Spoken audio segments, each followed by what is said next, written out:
Hello again, folks. So as you've probably gathered from my previous videos, I'm a restoration luthier.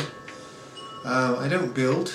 I find guitars in all conditions and do restorations or setups.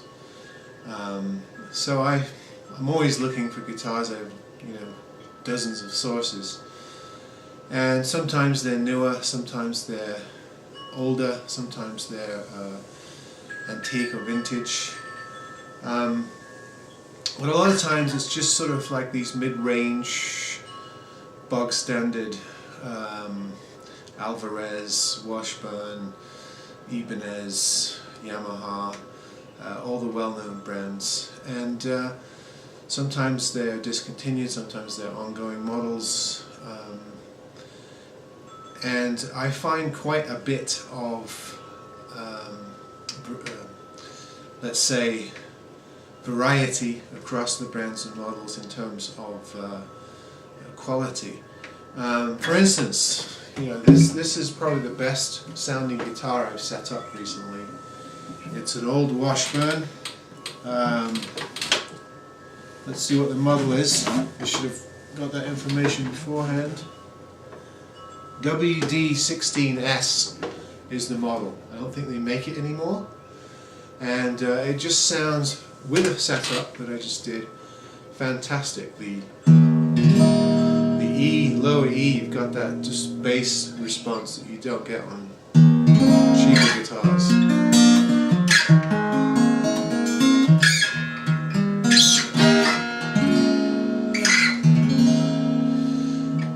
And I look for this sort of thing. This is a solid spruce top. The normal appointments: rosewood board, mahogany neck.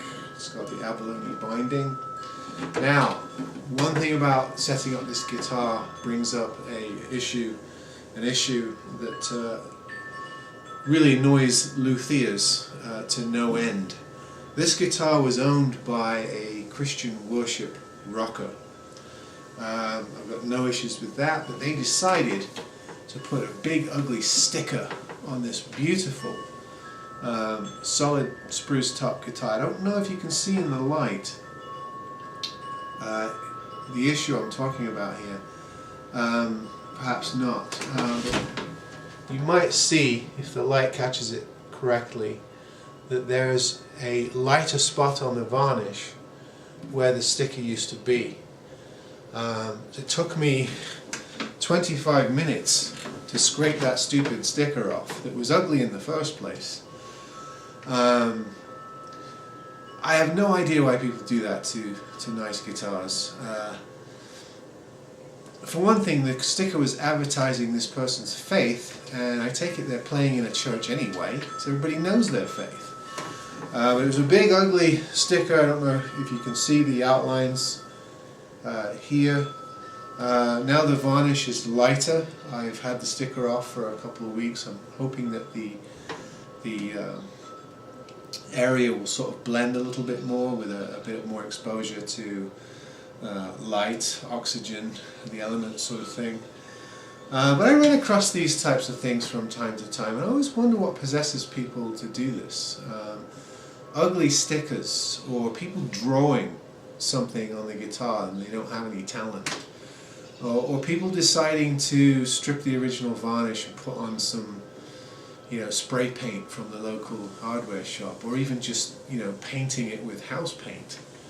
I've seen people spray paint a guitar without even taping off the bridge and the fingerboard, so you got paint all over the bridge and fingerboard.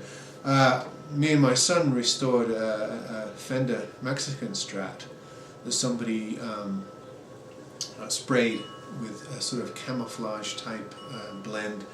Didn't tape anything off, didn't sand anything off, and the whole thing was a mess. We had to strip it off and completely refinish it.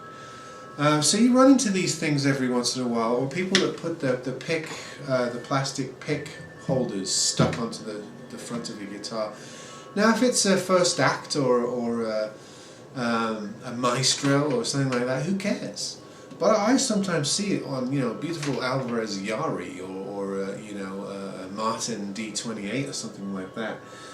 And, you know, us luthiers spend a lot of time cleaning gunk and bad decision making off of guitars. And the whole time you're doing it, you're just questioning what on earth possessed somebody to do that. So, I don't know, share experiences if you have the same, if you work on guitars or you've come across this issue, or, you know, what some of the worst things you've seen done to guitars are. I think it's an interesting topic to share. This guitar, this lovely old Washburn, has been rescued, de-stickered, and it's now become, for the time being, my sort of campground camping guitar, because it just sounds so good. I'm going to hold on to it for a while. But I was cursing a certain Christian worship rocker while trying to glue gun this ugly sticker off the front of this guitar. So that's all for today, and we'll talk about something else next time. See you then.